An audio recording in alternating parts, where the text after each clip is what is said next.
What's going on, YouTube? Are you ready to be entertained? And look at this game right here. Right before I started, I'm at 2188 skill points, and really with this video, I have the Seahawks. My opponent has the Niners. This is a very popular matchup online.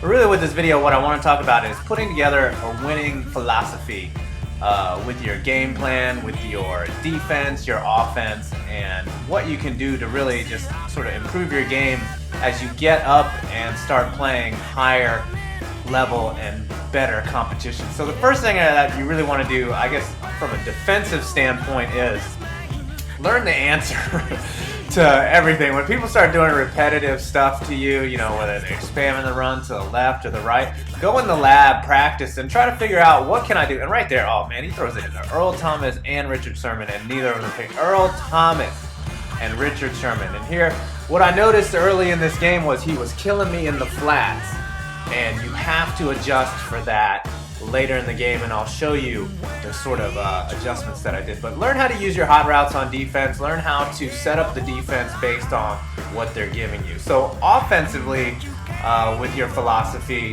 man, I tell you, there was a time where I was running a lot of ranked games and I kept getting stopped and I kept deviating from my main scheme, trying to find more different plays, you know, putting more and more custom plays into my playbook, when really, you know, I was talking to Kilo, I asked him, you know, how do you play ranked games? He's like, man, I run the same scheme all the time.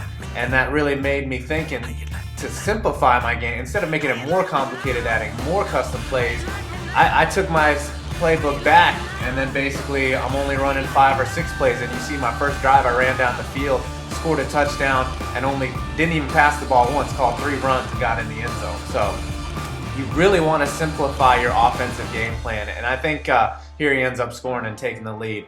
But you know, anytime you call a play that you are not comfortable with, that is not good for you. If you call a passing play where, you know, you're unsure, it's like, oh, okay, and you're making one primary read and you don't know where the receivers are going to be, and here on 4th and 1, I get the sneak right there. Anytime there's, to use a big word on you, trepidation or worry before you come up to that line, you're not gonna execute. You're gonna give them those 4th downs that they need, and you're gonna turn the ball over. And here, right before half, speaking of turnovers, Earl Thomas picks up the ball. Only one man to beat. Come on!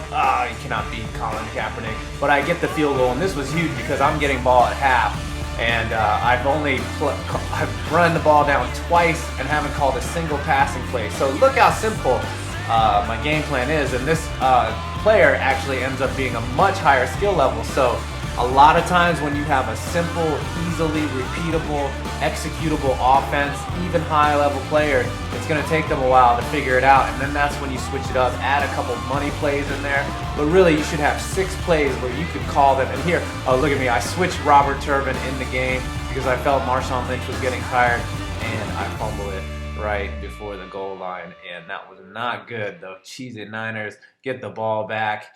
I guess, you know, I got a fumble before half, but not in that situation, man. That was bad for me.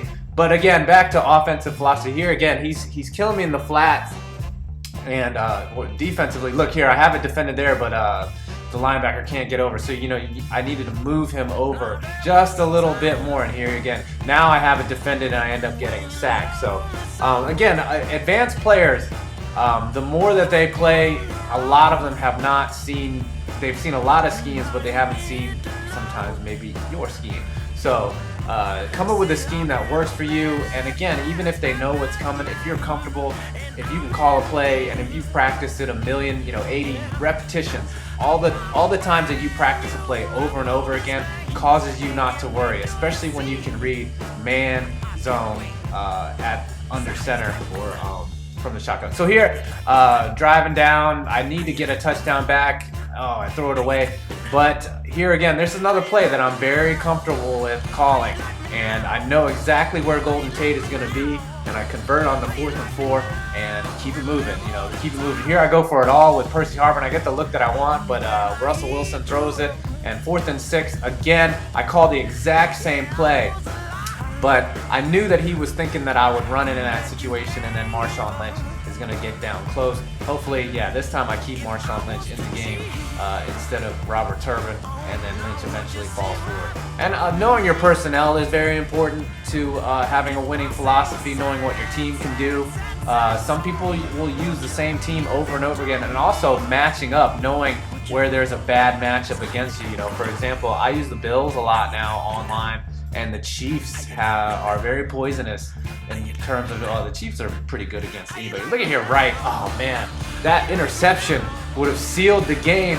And here, he's coming down close, and he is going to be in field goal range. But here again, here's the adjustments. Look, I have that defender in the flat, and he cannot get both feet in, and he ends up, see, the adjustments, tying up the game late, 24-24, and I only have 21 seconds to get down the field. And there was a string of games where I had been blowing it late, not able to get down the field in clutch situations. But now, you know, because I've practiced and repeated my plays so much there, I find Percy Harvin just hanging out. He thought I was going to take off running, and I get into field goal range with I called the timeout just a little bit early, but 51 seconds left. Again, practice, repetition will allow you to win games. And here, let's see how clutch I am.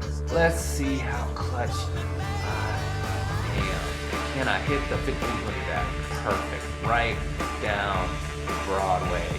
Middle of the field, 27-24.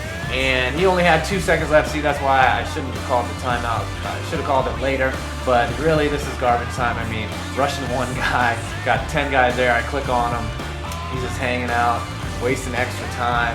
And then he ends up hitting the receiver. Luckily, there wasn't a horse collar there. But the player that I played was 100 points higher than me. I got 12 points. So I finally made it to skill level 33. Thanks for watching my vid. 5 points. I'm out.